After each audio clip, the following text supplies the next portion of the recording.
അനിശ്ചിതത്വങ്ങൾക്കൊടുവിൽ Ottapalam NSS college union തിരഞ്ഞെടുപ്പിൽ KSUവിന് വിജയം. തിരഞ്ഞെടുപ്പ് മാറ്റിവെച്ച് 1.5 മാസത്തിനു ശേഷം ഹൈക്കോടതി ഇടപെടലിനൊടുവിൽ നടന്ന തിരഞ്ഞെടുപ്പിലാണ് യൂണിയൻ KSU പിടിച്ചെടുത്തത്.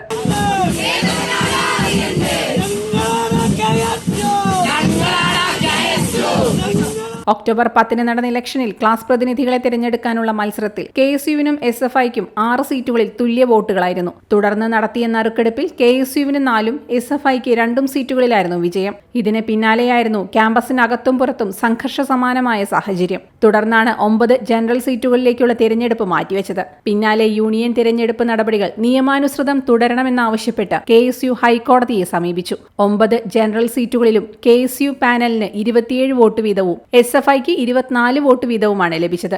കോളേജിൽ ക്ലാസ് പ്രതിനിധികളായി ജയിച്ച 51 പേർക്കായിരുന്നു വോട്ടവകാശം. കനത്ത പോലീസ് സുരക്ഷയിലായിരുന്നു തിരഞ്ഞെടുപ്പ്. U അനന്തകൃഷ്ണനെ ചെയർമാനായി തിരഞ്ഞെടുത്തു.